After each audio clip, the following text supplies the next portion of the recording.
Hi, how are you? I'm good, Syed. How are you? I'm doing great. So, Haley, how did you get started in the content industry? Yes, I like to tell people that I stumbled upon it. I didn't actually seek it out initially. And what had happened was after I had graduated high school, I was really into the music industry, music production, audio engineering, all that good stuff. And so I started working at a recording studio.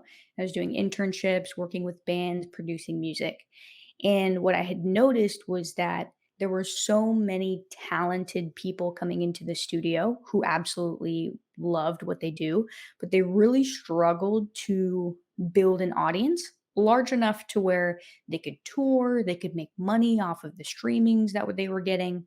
And that ultimately led me to think, well, how does somebody build an audience? Because if enough people found out about you and your music, they would fall in love and you would be able to make a living doing what you love. And that's something that I wanted to do myself. And so that got me thinking, well, okay, how do I build an audience? Once people are attracted to my brand or my music, how do I keep them engaged? How do I grow? How do I get them to tell others about me? And those were the questions that, as I was seeking out the answers to, really led me onto the path of marketing in general, and then more specifically, social media marketing. And I was really interested in the psychology behind how people, why I should say, why people do what they do and what gets them interested and engaged. So that was a snowball effect. I just kept learning more and more about social media, advertising, copywriting, anything that I could get my hands on that was in the marketing sphere, I started learning. And what I did was started actually doing social media management, running ads, creating websites, building landing pages, writing emails, all of that for my sphere in the music industry. And then slowly but surely my clientele branched out. So it was first music industry people in my industry, and then it was fitness. I was very into fitness, and then it was real estate, and then it was coaches. And so I eventually expanded the people that I started working with. And I kept hearing everybody be like, well, why don't you niche down? Why don't you just pick one particular industry? And the main reason being is I loved being able to work with all different types. And what I had learned throughout my, now 6-year journey is that it's not the company specifically, it's not the industry specifically that matters the most, it's the customer. And so if I can market to the customer, that's always going to be the same, right? There's Yeah, principles to that. And so long story short, that's how I got where I am today. that's a really fascinating story. To be very honest, in my your podcast, yeah, that's the most fascinating one, and it's also very reasonable because the people in the music industry, artists, they have a very specific form of uh, uh, to their music. They have a very specific connection to their music, but to channel that channel that connection across to the audience, that's a very different thing. And also, the social media is a different beast altogether. uh, Someone is a really great artist, but their whole problem could be the social media. And yeah, so yeah, that's a really good and really important industry to be in, where you can actually help other artists as well, and at the same time able to channel their music to there as well. So yeah, that's a really amazing one. So how do you deal with the people who are in real estate? Yeah, that would be my quick quick question. Yeah. Yeah, real estate is a really fun one because to me, it's all about the personal brand at that point. You could go from brokerage to brokerage, or you could even start your own brokerage. And it's always about the actual agent themselves. Because Yeah, with real estate, your clients, whoever they're buyers or sellers or investors, they're working with you one on one. They're yeah, communicating with you via text and email one on one. And so they have to like you first and foremost, the know, like, and trust, right? Classic in yeah, marketing. But it becomes way more prevalent for real estate agents as far as how can I make sure that through my content on social media, I'm showing what it's like to work with me before anybody ever even contacts me. So if I can show my personality, if I can show my expertise, if I can talk about the things that matter most to my specific clients, then I'm basically outlining what it would be like, outlining an imagination scenario of what it would be like to work with me before they actually do. And that's the best case scenario for a real estate agent because then the prompt or the push for that potential client to reach out and say, "Hey, I've been thinking about buying in that area that you know, posted about on Instagram."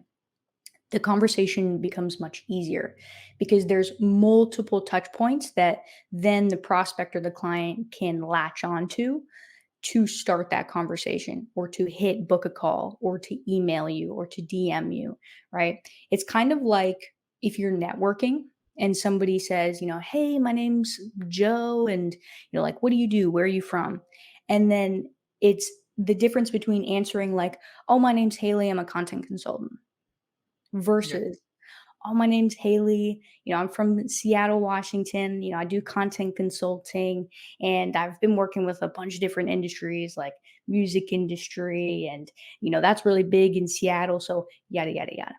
And there's so many threads to be able to pull on and latch onto for the other person. So it's the same thing in your content, right? Like we don't want to be so stiff to where we're only talking about one thing and we're only giving, pieces of an answer, or we're talking about the same thing, the same general thing that everybody else or every other real estate agent or broker is talking about, like market trends and Yeah. the different neighborhoods, right? Or like the interest rates. It's like Yeah. anybody can find that on Google, and people do. Most people are doing a lot of their research online before coming to talk to a real estate agent. So they don't want to know about industry trends and market, whatevers.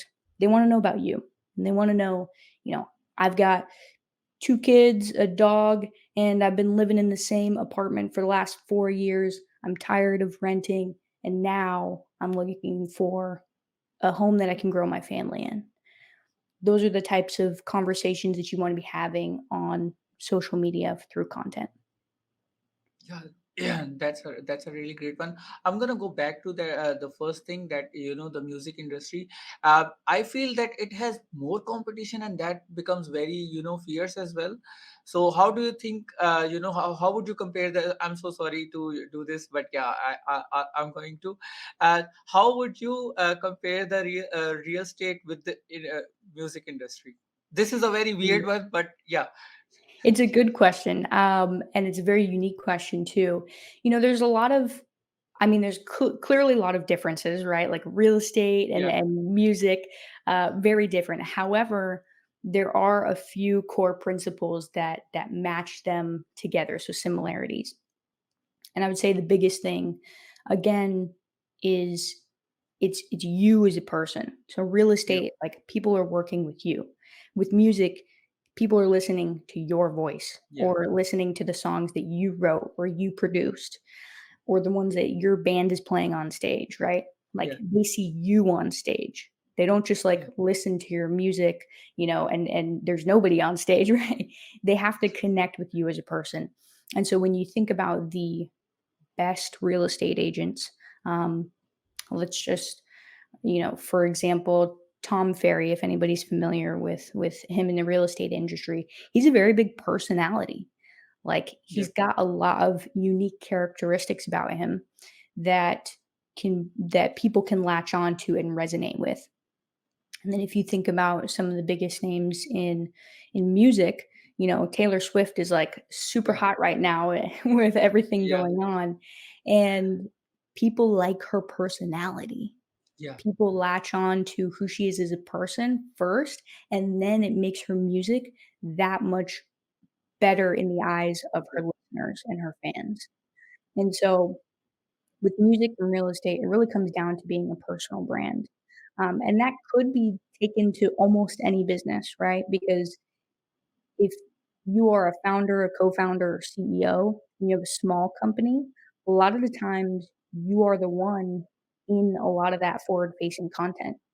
Yeah, And let's say you're a larger company where it's I call them like faceless brands, where it's you just have the company name and the logo, but there's multiple people involved, or there's Yeah, only like random pieces of content that have like other random people. I shouldn't say random people, but yeah, yeah, subject yeah, matter I experts. You know understand. what I'm talking about? Yeah, that becomes a little bit harder. But at the end of the day, that's when you create a personality for your brand.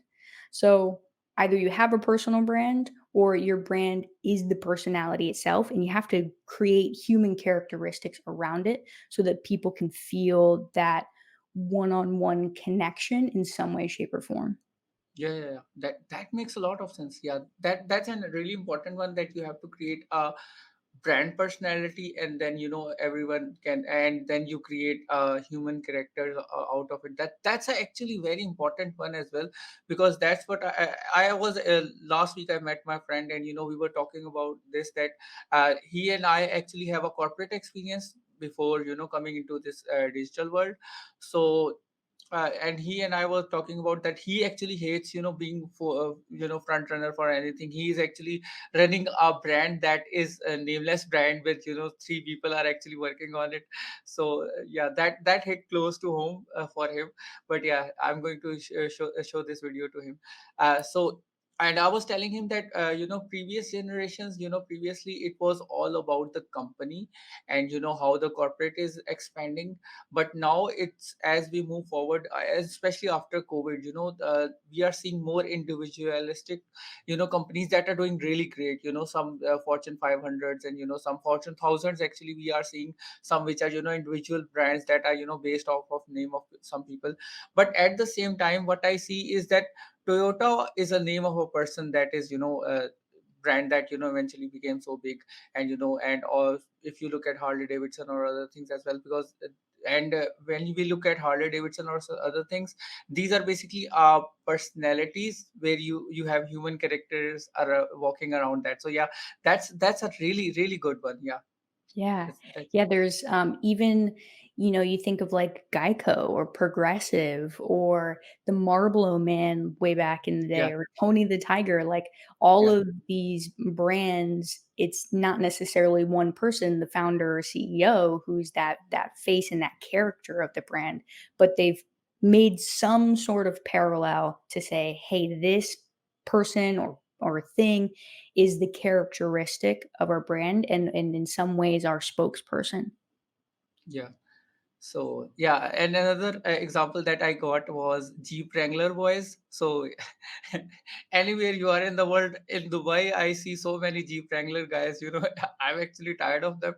But yeah, I was looking at a video. It was also from USA, and the characteristics they were talking about, they were the same as in Dubai. So yeah, yeah. These are the human characters that are found around a particular brand. So yeah, it's a really great learning for me as well about that. And can you personally tell me who is your favorite singer or musician? Who's my favorite who? Musician. Musician. Ooh, that's a tough one. I've been asked that before, and I don't think I've ever given a straight answer. It changes. I Yeah, love yeah, music, and so I listen to a lot of different artists, but I'll give you at least one name. yeah. Right now, I am really enjoying it's maybe cheesy and cliche, but I love Olivia Rodrigo right now. She's just her music is, like, so simple and so good, like, and her melodies are just great. Yeah, catchy, very Nice, nice, catchy. nice. Yeah. Yeah.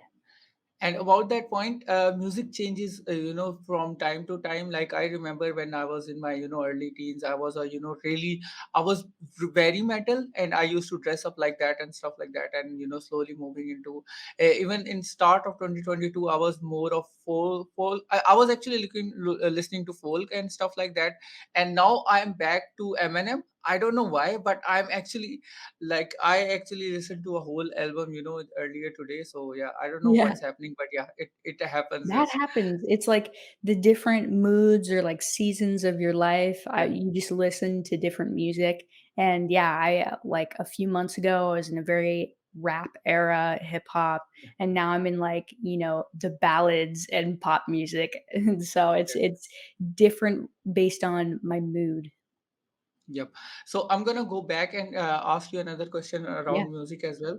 And the question is like, I was talking to a influencer marketing manager before, and I was saying that the most problem with artists is that they have a bit of trouble in the industry where the financials get missing and stuff like that, because they are more focused on the music, and they are more focused on how to create their art in a better way. Whereas when you work with people who are in real estate industry, they are very they are very financial, financially smart, I would say. So what's have you seen that difference in the music industry, or is it just my perception that these guys are not financially smart? I'm so sorry, but yeah, that's Yeah. the question. No, no, no, no need to apologize at all. I think that the biggest reason why that is, and you're kind of right. Like most musicians and bands that I've met and interacted with, they're similar. They're artists, right? Like they're Yep. creative. They're in the weeds of creating things. Like it's all right side of the brain type stuff. And so when you get into something like finances and money that has to be very structured, has to be monitored, has to be measured, that's kinda like the left side of the brain, very logical, and for lack of a better, statement, it's, like, just not as fun. Yeah. Like, you have Yeah. to there's not a whole lot of creativity that's going on with bookkeeping and, like, making Yeah. sure your taxes are good at the end of the year. So, I think that that is probably the main reason why that happens, and my biggest advice, like, I hate doing financial stuff. I really hate it. So I seek out help, and I Yep. go find resources or people to talk to, or platforms that can help manage my finances. Yep. And that's the recommendation that I'd give to other people who are in the music industry, or anybody who's just kind of feels similarly to where they're like, I don't want to focus necessarily solely on that part of my business. Now, I think that the thin line is that you don't want to cross is not having any idea of what's going on with your finances. Yep. So if you're making money, even if it's not a ton of money, that's subjective to you, but like even if Yep. it's not a whole lot of money from your creative endeavors or artistic endeavors, definitely at least check in, be on top of it, stay on track. If you're delegating the bookkeeping and finances to somebody else, make sure you're getting reports and you're regularly looking at them. You don't have to look at it Yep. every day, but once a month at minimum is Yeah. probably good, you know? Yeah. And so as long as you're aware of those things, and Yep. if you don't like it, you don't have to do it, but just Yep. keep on track with what is actually going on, because it would be like saying, oh, the analytics for our campaigns don't matter because they're boring to look at. It's like they matter Yeah. Yeah. because they Yeah. they They tell you matter a a lot. lot about what's going on with your campaigns, like what is Yeah. working, what is not. Yeah. Same thing with your finances. Where is your money going? Is it actually benefiting you and your business? Or are there other areas that you can delegate money that would make a better put you in a better position for your business? So yeah. Yeah, that makes a. And now I'm gonna switch it up and ask you the same question, that when you are switching from music to finance, and you are a artistic person, as you have to create the content around it, how boring is finance? For me personally, I think it's pretty boring. Yeah. And like I don't get me wrong, when things are going well, I love to look at those reports and be like, Yeah. "Sweet," I see numbers going up. Yeah. But if things are stagnant or not going well, like in Yeah. business in general, it's Yeah. it's a bit of a roller coaster no matter what, especially if you're in your first 5 to 10 years. Yeah. Like Yeah. most of the time, even if you're really big business, like it's not this Yeah. steady, uphill Yeah. growth. Quarter to quarter is very different. Yeah. It's. Yeah, and in general, like macro, you look back at things and you're like, "Okay, cool, I can see the positive Yeah. trends and growth." But micro, quarter to Yeah. quarter, month to month, it can feel overwhelming, and I think that that is a part of the reason why I don't enjoy it as much. Yeah. Um, but you know, I'm lucky enough to where my margins are quite high because I'm the only one working for my business. And so I'm not, if I'm outsourcing stuff, like I know where that money's going. If I'm Yeah. paying for tools and platforms and things, I know where that money's going. And it's pretty easy to keep track of. Yep. But it's just like not the stuff that makes me feel like I'm using a creative muscle. And so Yep. there are people that love to go to the gym and like being at the gym and working out is the thing that they love. Yep. But maybe the nutrition side of things isn't. And they kind of, Yeah. intuitively eat like, okay, I'm going to eat whole foods, yada, yada. But for somebody else, the nutrition is like everything. And they're Yeah. counting macros and they're looking up superfoods and they're taking Yeah. all the supplements. But Yeah. the gym part of it, they don't love. So I Yeah. think it's totally different person to person, and I'm more of the person who's like, I want to create stuff. I don't necessarily want to look at spreadsheets. Yeah, that makes a lot of sense. Okay, so this, since you have been, so long in the industry, uh, coming from COVID to, after COVID, before COVID, how would you rate the content change? Because I saw a lot of content change. Before COVID, it was a whole different story. During COVID, it was a mixed story. Like, to be honest, I don't even remember the before COVID period. Like, as I feel like it was like trial part of my life, and now it has started. But yeah. Yeah, that's funny. I kind of feel similar to, you're like, what was life Yeah. before COVID? I think there has been a huge shift in social media content, specifically pre-COVID and post-COVID. And I like that you also mentioned, like, during COVID, what the heck was Yeah. happening. And I'll touch a little bit more on the during COVID and after Yeah. COVID, For sure.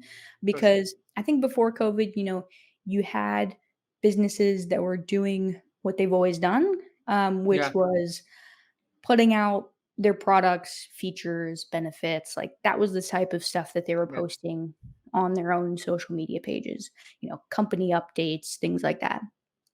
During COVID, especially if you were a business that only had a portion online and now had to go all online, Yeah. or you were a brick and mortar and now you had to go all online, that's when like this chaotic mess on social media happened for businesses. It was Yeah. like a crazy race to figure out like, okay, we're going online, and so you just need to post anything and everything, and tell people that we're running promos and that you can find Yeah. us here and you can find us there and you can watch our podcast and you can follow us on YouTube and Yeah. then you can do this online course. Like, it was just a lot. Yeah. And there was not a whole lot of strategy behind what was actually being posted. It was just like, if we're not online, our company is going to go under. Yeah. And that was the biggest thing that I noticed during COVID, especially like that first full year and a half. Yeah. And then now companies are a lot smarter about it, and they've also learned the power of organic social media content and Yeah. what that means for partnering with user generated content creators or influencers.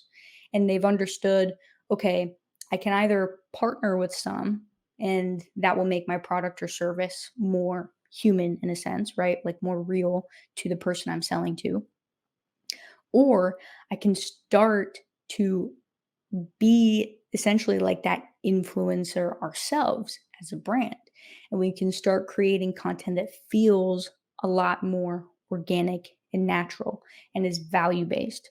So there's been a big shift from using social media to post updates, announcements, and promotions to Yeah. now, out of 10 posts, maybe one or two of them are some sort of announcement or promotion. Yeah. Everything else is entertainment, is value, is education, Yeah. is some sort of subject matter expert talking about, a Yeah. industry specific topic that is relevant to you. So those are the biggest differences that I've seen. And I think that B2C caught on really quickly, Yeah. but B2B is still getting there, and Yeah. it's like for some reason harder for them to be like, "Oh, yeah, I'm still selling to a particular person, not Yeah. a company." Yeah. Yeah. And also during COVID and after COVID, the boom of TikTok, it I think it was the worst tragedy that happened to humankind, because now every video is so casual. I'm going to be like, did you see, like, obviously I think you may have seen the Ryanair videos, TikTok, anywhere they came to you. So yeah, that's a tragedy that happens every day. So yeah, and stuff like that, it has gone so casual. Like before COVID, we were, like you said, we were talking about updates and stuff like that. And then, during COVID, everyone was like, it's the end of times. And after COVID, it's just companies making fun of us for, asking for leg room. So yeah, it has moved a lot. But yeah, it's also funny at the same time that, some companies are still figuring it out, whereas some companies have cracked the code. But at the same time, what we are seeing is too much content. So how do you deal with that? Yeah. I think when you say too much content, I think of, too much competition. And in reality, there's only competition if you're playing on the same field. And so my philosophy is make your content and your brand so different that you're not even playing on the same field as your competitors. Like you're up here or you're over here and they're doing their Yeah, own thing. And there is a lot of content, a lot that we could never consume even a fraction of how much content is being put out yeah, every hour, to be honest. But there is a really big advantage to that, um, which I believe is user generated content creators. Like yeah, if brands can really leverage those, I think that they're going to reach a much larger audience much quicker. Another thing is, I believe what we're gonna see too, in you mentioned content's so casual right now, and yeah, for B2B, I think that that's a part of the reason why they're, again, for lack of a better word, slow to catch up to these B2C, um, brands who are, like, marketing the crap out of their business in a very casual way, and they're like, "Well, we're professional, we don't wanna be casual." And I yeah, think that we're now finding and seeing brands do a balance of where you can put out professional, nice looking content that feels casual, where yeah, it's more like you're interacting with someone in person, where like you're having a conversation or you're teaching them something and it looks professional, right? Like yeah, maybe your camera quality is better. Maybe you have clearer audio. Maybe your yeah, editing is really good and you hired a new editor and so the edits are cleaner and you have graphics that are explaining and showing yeah, in detail visually what you're talking about. So I think the production quality is gonna go up, but the tone of the content will remain casual. Um, yeah, One of my favorite quotes, and I think Ryan Serhant is the one who came up with it, but people don't like being sold to, they like shopping with friends. yeah, And social media content is that, shopping with friends. So I don't think we'll ever get to a point where it's not casual because casual is what works with yeah. sales on social media. Yeah, that makes a lot of sense. And I'm gonna, admit to something here that personally, what I like, I get my news from a person who's on TikTok and he dances as he, tells you the news. So there are basically two or three channels who, like they are overly dramatic. So, they actually enact the news. So I have been, getting it from that, and that's the only reason like I am following them, because it's so interactive that it actually makes my day. At the same time, even if it's a big news, I can swallow it. So yeah, that makes a lot of sense, and that actually amazes me as well, because for last, I guess, 100 years the news was very, very formal. Obviously it's still formal to to this day, you open up a channel, you see a guy with, wearing tie and suit and, talking in a very monotone. But nowadays on TikTok, if you look at the news and stuff like that, everyone is just very casual, and, they are talking about, and they are talking about really great stuff as well. I think Joe Rogan has helped us break that barrier, which, there are, longer podcasts and stuff like that. I'm gonna go back to and ask you a very interesting question that is important for me as well. That when you are working with a musician, how would you help them leverage the UGC? Mm, that's a good one. The main thing is probably you do reactions, right? Like Yeah, reactions to songs. That's like a fairly easy one, whether it's your music video or to the song in general.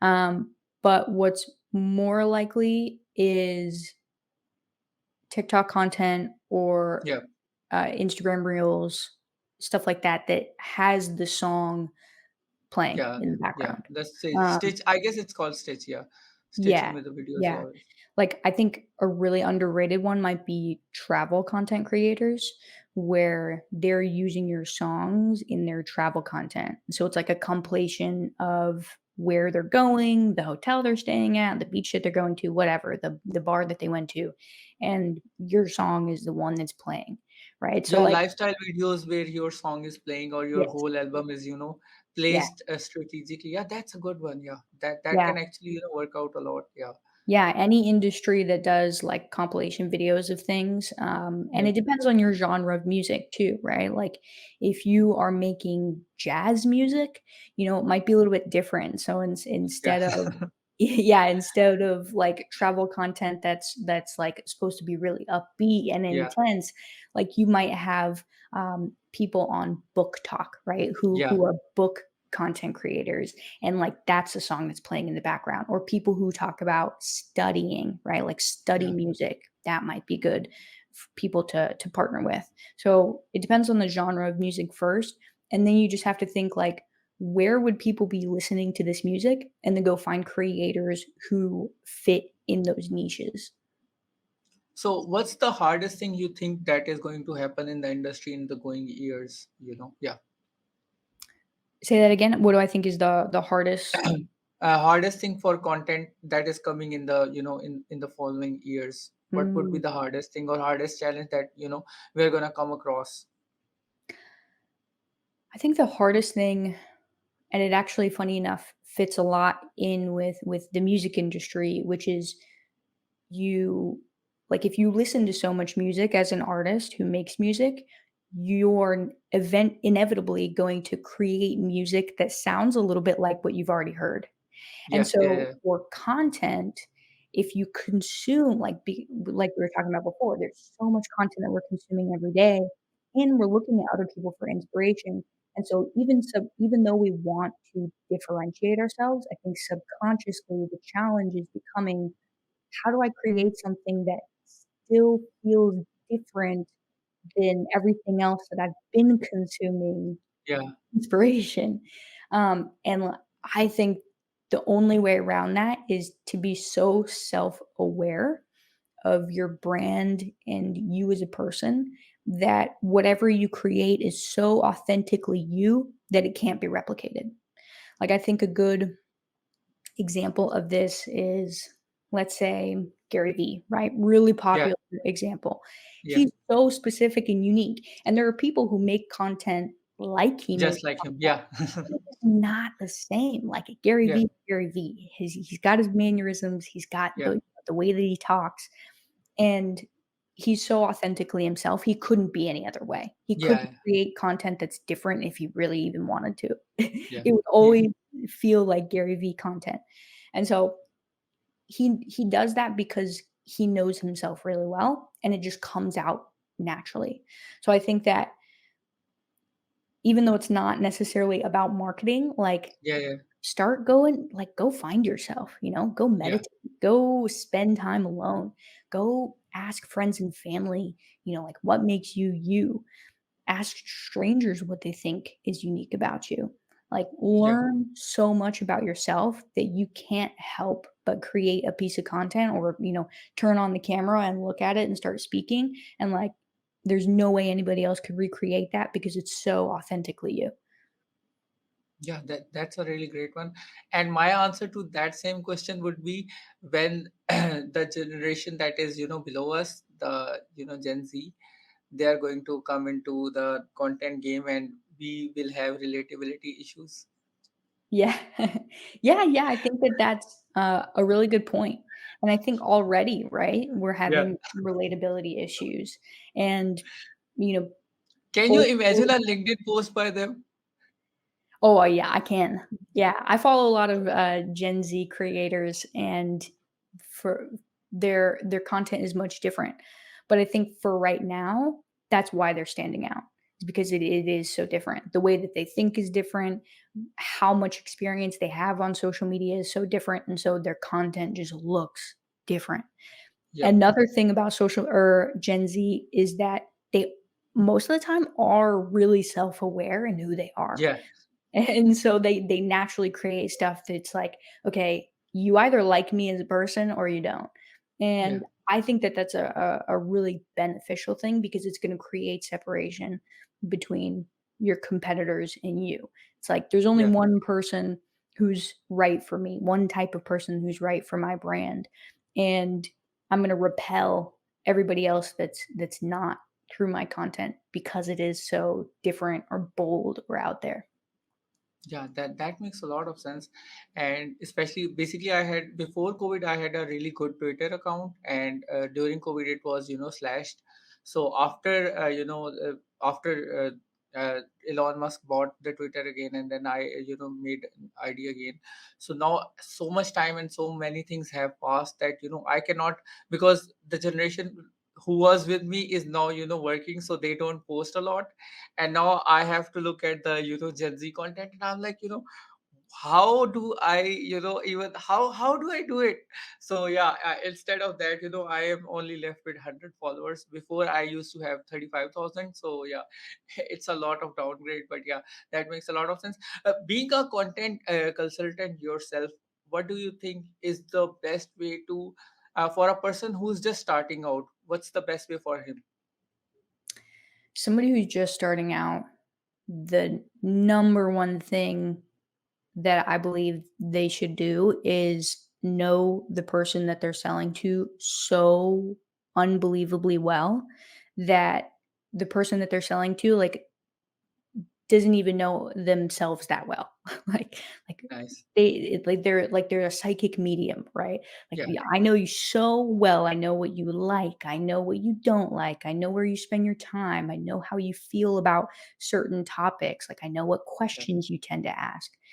Know that person so well and what they care about, what they desire, and what their problems are, and then match the thing that you do to that. Because if you don't have a really really clear understanding of who that person is, you can do all the marketing you want to them, and it won't be nearly as effective as if you spoke directly to them through every post and through every word. Um, when somebody feels like like nobody understands them as well as you create an instant connection. It's Yeah. like if you meet a friend, right? If you think about your best friend or a really close family member, Yeah. why are you friends? Because they get you. They get you more than anybody else, like a sibling. Like they understand you. And so understand your core audience or your core buyer just like a sibling or a best friend. Yeah, that's actually very profound, and I actually never thought of it this way. But yeah, that is going to help me a lot as well. So yeah, thanks for that. Yeah. So going forward, I have, I want to ask you something, but I actually ran out of questions right now. So yeah. Yeah, yeah. No, I mean, this is such a good conversation. We've been touching on so many great topics, and I think that for anybody who's in business less than a year, less than Yeah. 5 years, or over 10 years, they can always learn something by consuming media where their customer consumes media. And Yeah. so if, that kind of goes back to the Gen Z example that we were talking about, they create content like that because their customers consume content like that. Yeah. And B2B brands that are making, questionable social media content that may seem mundane, it's because most of the time they're used to consuming content that looks like that, like long articles, infographics, things Yeah. of that sort. So if you are able to consume content where your customer's consuming content, and then add your own flair to it, I think that that is always beneficial, no matter how long you've been in business or how short you've been in Yeah. business. That makes a lot of sense. So I'm gonna ask briefly touch on the platforms. So how would you rate different, social media platforms? Yeah, I think the platform is just a vehicle for getting you as a brand in front of your customers. And so, if we think of it as like a vehicle and we think of, like actual vehicles as an example, if I just need to get from point A to point B, I can use pretty much any car. I could use a Yeah. bicycle too, right? Yeah. But if I need to go long distances, I'm not going to use a bicycle. I'm going to use a car. And then if I need Yeah. to get somewhere really fast, right? Let's say I'm racing, I need to get from point A to point B in like 60 seconds. I'm going to pick Yeah. a fast car that can go Yeah. real fast in 60 seconds. Yeah. So the point here with that is again, if you know your customer really really well, you know which platforms that they're on. And Yeah. I'm a big believer that you don't have to be on every platform. Um, if you are a gigantic brand, it doesn't hurt to be on almost every platform, right? Because you're just widening your audience. But the platform is a specific type of vehicle. A Lamborghini is a Lamborghini. A Toyota is a Toyota. And so LinkedIn is not like TikTok. Yeah. So understand what kind of creators are on LinkedIn, understand how your customer responds to content on LinkedIn. Because I use LinkedIn, I also use Instagram, I also use TikTok, I also watch YouTube, right? But I only as a business owner, I only create content for LinkedIn. And Yeah. so when I'm on LinkedIn, my mindset is different.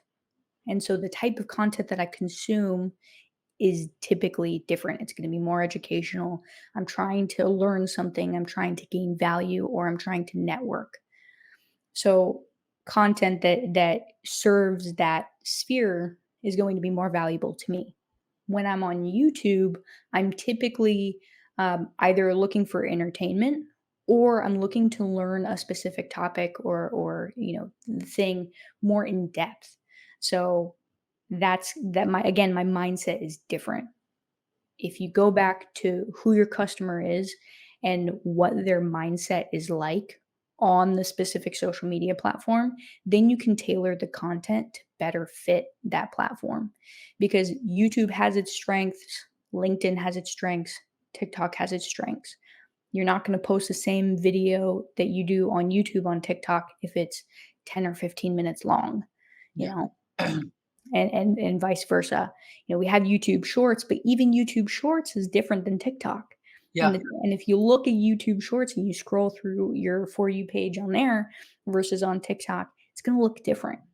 Yeah. So study your own habits about how you use each social media platform, and then try and say, okay, how can I create content that is going to look native to the platform but also serve my ideal customer in the space that they're in, right? In the headspace that they're in while they're on this platform.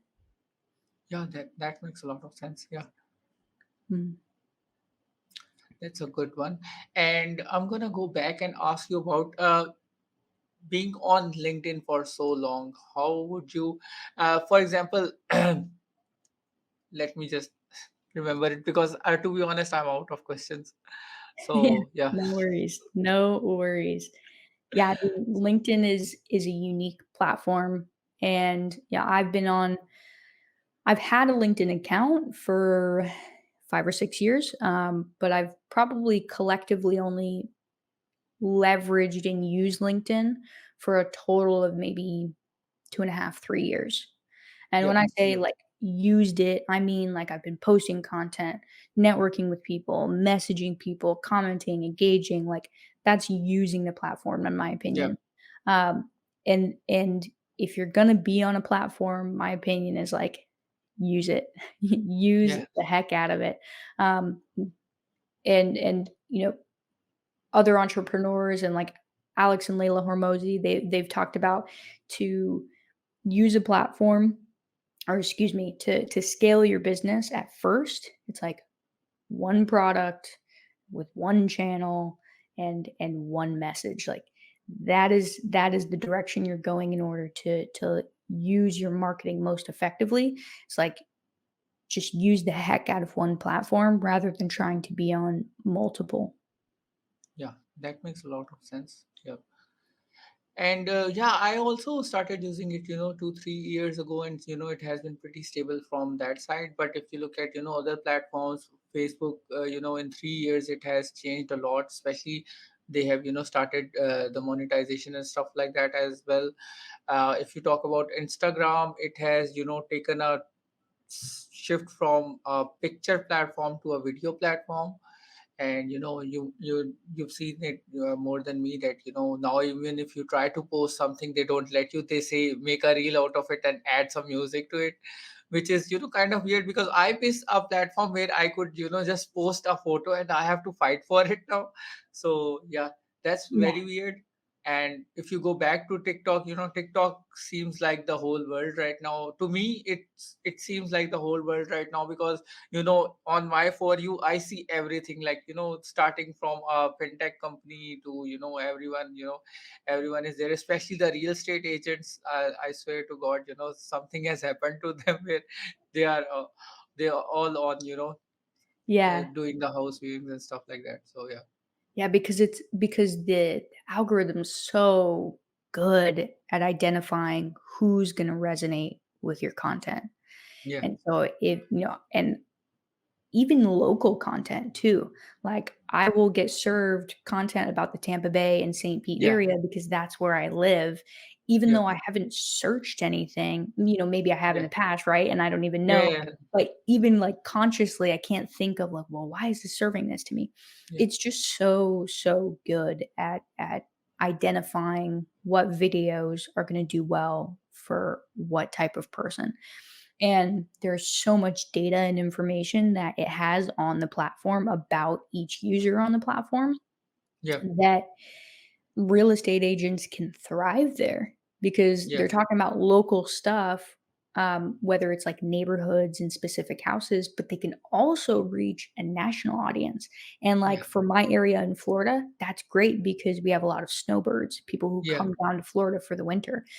And if you can create, I think on TikTok, if you can create content, if you are local, right? If you can create content that's local and broad enough to get national, that's when you can start to build a bigger audience. I do think it's a little bit harder if you're just a local business to create a big following on TikTok. And like, yes, in marketing, we want to build an audience. We want to have as many people see our brand as possible. We want to increase brand awareness and engagement. But why? Because we want sales.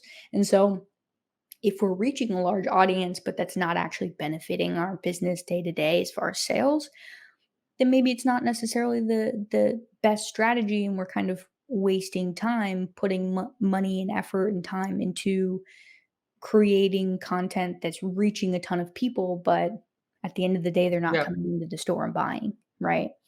So there's pros and cons to it, and I think that it just depends on the way that you use it, and if you have somebody who can actually create the content for you, that's even better, because it does take a lot of time and effort to make a 60-second or a 30-second Yeah. TikTok, even though it's only 30 seconds. Like, there's so much more that goes into it than just that 30 seconds that you're on Yeah. camera. Yes, yeah, I have tried to, make videos. So it's a heck a lot of operations, and and when you have to repeat certain stuff, and it makes you so angry that you just want to throw up and stuff. But yeah, you're right on the path that if you are a local, a celebrity, or if you are a local real estate agent, and you are trying to, you want more sales, but eventually you are getting more views, just the views, and not the sales, then it's basically a kind of a dead operation as well, where you are just trying to. And I think that happens to a lot of B2B as well, because they come in, uh, and instead of doing the organic, what usually B2B does is they start go to the ads instead of building the organic audience. And and after a few while, they just stop doing it, because it's not worth it. Whereas building a organic footprint is so hard. And getting, I think, another layer to it is that, since it's such a big brand, or such a corporate thing, or B2B is such a thing, that audience as a start cannot relate to it. So so that kind of fumbles upon. And then even if you do anything, that doesn't make any sense to you. For example, if I get served a, for example, any big company, any bank, why would I like their page, or why would I see their story? I actually saw the bank starting their podcast, and I was like, who is going to listen to them? Like, that doesn't make any sense. But yeah, they are doing Yeah. the podcast, and they have very low views. But yeah, so I Yeah. think the relatability is important. What is their, like, if I don't know if you listen to an episode or anything, what do they talk about? Because that's kind of an interesting topic, and I think it could do well, but I'm curious to know what So they're. they had basically their CEO on, and they were talking about the he was using very hard words. Mm, That's why I was like, who is going to listen to him? Because EBITDA and stuff like that, these are the terms that I know, but he was using even harder ones. yeah, I don't even know what he was talking about. So yeah, but something yeah, it was, too, high level. yeah, something too high level. But yeah, there are a lot of crypto podcasts that are doing really well. The financial bros, it's called financial bros, that are doing really well, because they talk to you casually and stuff like that. So that can, that gets to the customers very easily. But when you go through that proper formal route, that doesn't end up being really good. Yeah, yeah, I think B2B really struggles with creating, like, edutainment in a way, Yeah. because and I love too that you mentioned, like, the first step in, like, a B2B brand's mind is like, let's put out ads and let's get as many leads as possible. And you Yeah. can put out ads and you can get a lot of leads, but intent, like the intent of those leads is so low. They're not high intent, they're very low intent. Like, they heard about you once and maybe you offered them like some sort of little freebie, and you'd never see them again because they're not warmed up. Like, they're top of funnel leads that have nothing to do, don't have any desire to move forward because they're still in the learning process, or Yeah. they're maybe even still problem unaware, right? So there's those stages of where customers are at. Are they top of funnel where they're unaware? Are they middle of funnel where they're aware and they're ready for some sort of solution? Or are they bottom of funnel where they've been looking for a solution for a while and now they're ready to buy? And from at least what I've seen is a lot of B2B companies will start making advertisements that are top of funnel, but are speaking to the audience as if they're middle or bottom of funnel. And Yeah. so you're speaking to people too early in the stage asking for something. Yeah. And you may have some people convert into leads, but 9 times out of 10, they're not converting into buyers. And so that money is being wasted. Whereas if you're going the organic route, there's two benefits to that.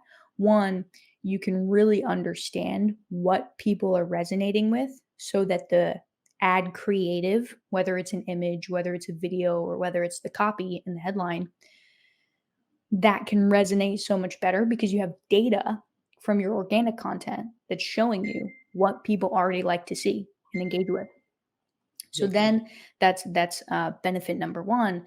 But benefit number two is that you can get a lot of the mistakes out of the way, right? Because if Yeah. nobody likes your post, okay. But if nobody's putting in their information or Yeah. nobody's converting into a sale from your ads, you lost a significant amount of money. Yeah. And often it's like 10, 50, a hundred Yeah. thousand dollars over a course of however many months. And Yeah. so there's a bigger risk, I guess, with advertising if you haven't already done organic content to Yeah. truly understand what people actually like to see and the language that they use to show you, okay, they're at the top of funnel. When I create content about, let's go with the bank example, right? Yeah. If I create content about like what a high yield savings account is, that may be top of funnel content for people. And you may get a lot of engagement. And you can use that information to go run top of funnel ads. Yeah. Then you've got for example, that podcast you were listening to where you're like, I don't even know what he's talking about. Yeah. But that may be more bottom of funnel. So Yeah. if you put that out organically first, get a little bit of data, then you can translate that over to a paid advertisement. Yeah, that makes a lot of sense. And we have hit our 56-minute mark. Thank you so much, Haley, for coming on the podcast. Really, really enjoyed the conversation. I personally learned a lot from you. So, do you have any closing remarks? Yeah, thank you so much. It's been a great conversation. Thank you for having me on the podcast. I really appreciate it. Um, I mean, if anybody wants to chat or connect with me, you can find me on LinkedIn. I post a lot of advice, insights, different tools and resources on my LinkedIn, and you can just type in my name, Haley Kalani. Yeah. Thank you so much, Haley. And I'm going to end it.